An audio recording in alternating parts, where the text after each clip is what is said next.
All right, let's talk about the Fed. Right now, everyone in the market seems to be asking the exact same question. But what if I told you it's actually the wrong question, and that the right question is a whole lot more interesting?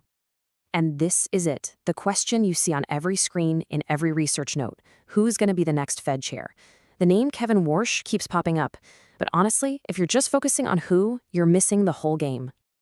Yeah, that's the wrong question. See, the real question, the one that the big institutional money is actually placing bets on, it's about something much, much deeper. And this right here is the heart of it all. Markets don't trade a personality. They trade a system, a predictable pattern of behavior. They need to know if this happens, then the Fed will do that. How will they react to high inflation, a slowing economy, a crisis? That predictable pattern, that is the reaction function. So here's our game plan for today. We're going to break down what this whole reaction function thing really means. We'll pit Powell against Warsh to see the two different philosophies in action. Then, the fun part, we'll decode the specific language of this new doctrine. After that, we'll look at how markets would react, examine the one giant risk that could spoil everything, and then wrap it all up with the bottom line. Okay, first things first. Let's talk about what a Fed chair really does. Because, it's probably not what you think. Look, the chair can't just want in and push a button to change interest rates. It doesn't work like that. Their power is way more subtle and honestly, way more influential. They get to control the story the Fed tells the world. They decide which economic numbers get the spotlight.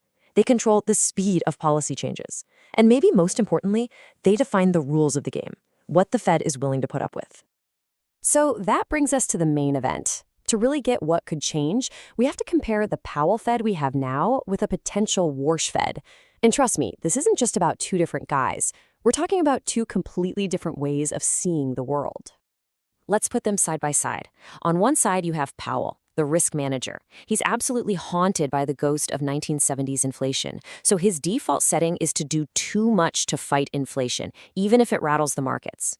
On the other side, you have the Warsh approach, which is more of a balancer. He's not forgetting about inflation, but he's also really worried about crushing the economy by keeping rates too high for too long. And that means he's going to be looking at what's happening in the markets right now, not just at inflation numbers from 3 months ago.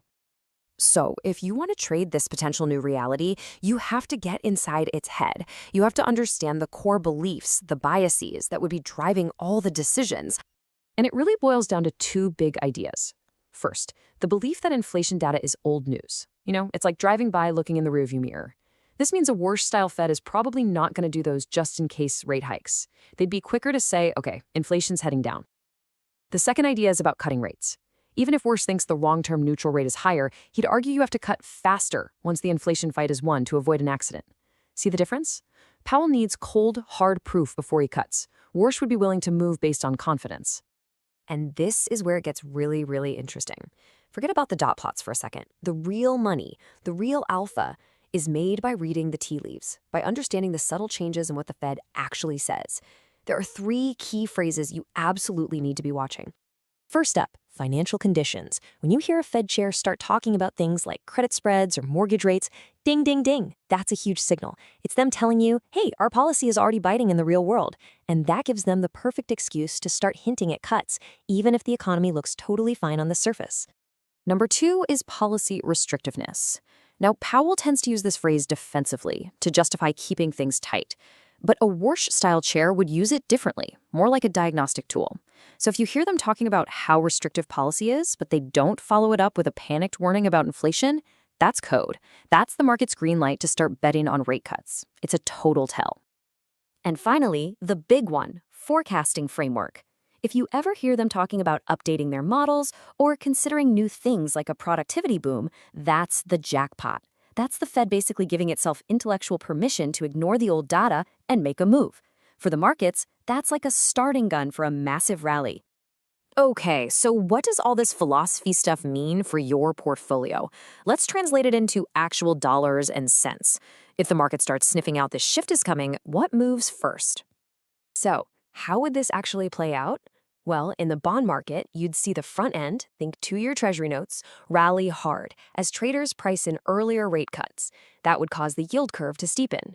For stocks, you'd probably see PE ratios expand, which is fantastic news for cyclical stocks and small caps, the kind of stuff that does really well when the economy is looking up.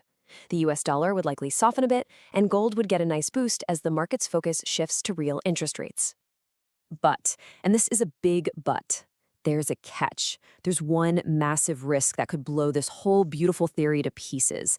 And it all comes down to something called the credibility paradox. So here's the good scenario, the bull case. The new Fed is seen as totally independent and disciplined. They cut rates, but they have the data to back it up. They keep their story straight. If that happens, their credibility stays solid, and you get that rally in stocks and bonds we just talked about. It all works out.